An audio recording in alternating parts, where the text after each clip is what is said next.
एका घरात दोघं पती पत्नी आणि एक मुलगा होता.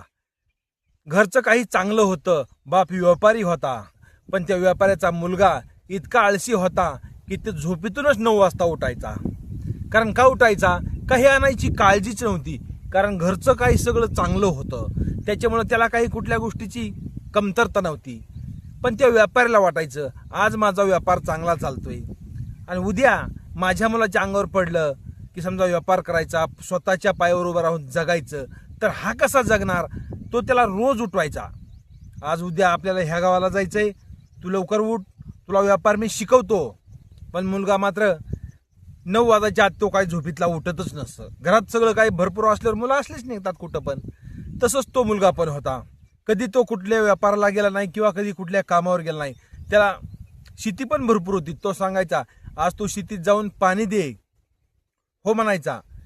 आणि 9-10 वाजता झोपेतून उठायचा. ह्याची आंघोळ बिंगोळ जेवण कराय 12 वाजायचे, तोपर्यंत लाईट जायची.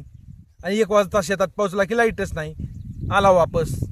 बापानं सांगायचं अरे उद्या तरी जा लवकर, शेत वाळायला लागलंय, तू भिजव तरी, कमीत कमी कष्टाची कामं करू नको, पण पाणी द्यायचं तरी काम कर. हो उद्या देऊ.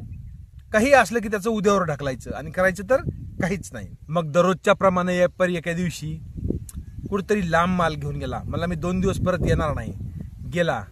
त्याच्या मनाला हमेशा टेन्शन एकच असायचं, हा मुलगा सुधारण्यासाठी नेमकं मी काय करू.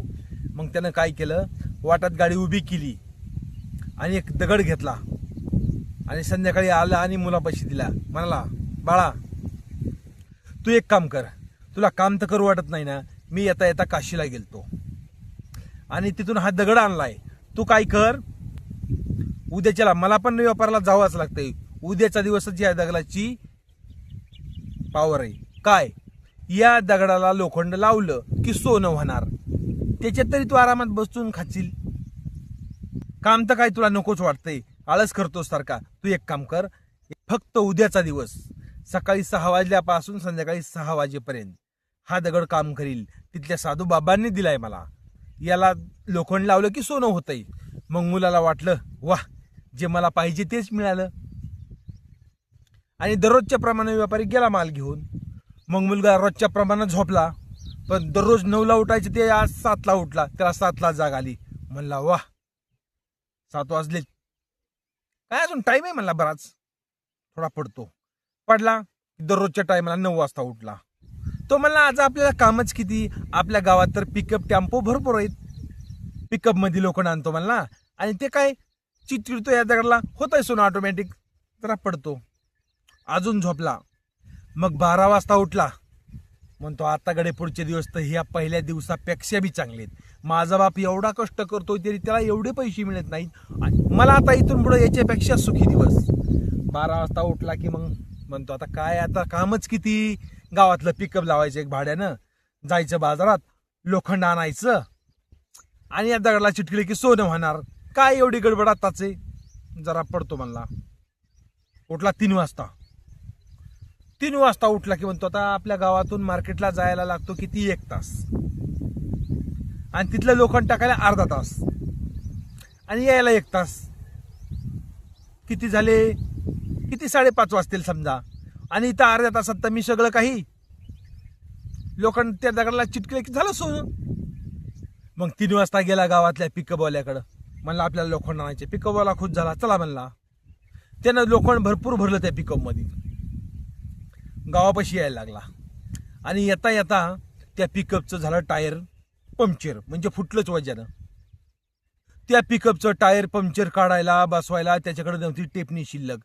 पंक्चर काढून आणायला याला तिथंच त्याला 6 वाजले आणि घरी यायला लोखंड घेऊन 7 वाजले. आणि टायमिंग कितीचा दिलता? 6चा. मग संध्याकाळी बाप व्यापारावरून घरी आला आणि म्हणला बाळा केलंस का सोनं तयार? तो म्हणला काय सांगू पप्पा, केला असतो सगळं सोनं तयार, पण पिकअपच पंक्चर झालं. किती वाजता गेलता? 3 वाजता. जायला तर 1 तास लागतो, यायला 1 तास, 2 तास, आणि म्हणलं तिथे लोखंड टाकाय अर्धा तास, 2.5 तास, आणि अर्ध्या तासात म्हणलं मी सोनं करील तयार. तो वाटायचा आमचा तास गेला. बाप म्हणाला अरे मग सकाळी 7ला जायचंच ना. म्हणला मला वाटलं पिकअप गावात तयार आहे, आणायला जाऊन मी वेळ मुजीत गेलो आणि तिथून मागचा वेळ झोपत राहिलो. बाप म्हणला आता वेळ निघून गेली, आता काहीच करता येत नाही. आता तू माझ्या संग व्यापार करायचं चालायचं आणि सांगल ते शेतातलं बी काम करायचं. याला म्हणायचं वेळेचं महत्व. आजचा सेकंद उद्या नाही तर कधीच दिसणार नाही. तर मित्रांनो, एक मस्तपैकी जे कंटाळखोर मुलं आहेत यांच्यासाठी मी एक ही बोधकथा सांगितली. चांगली वाटली का? आणि जर उद्याही ऐकायची असेल तर कृपया व्हिडिओला लाईक करा. धन्यवाद. भेटू उद्या.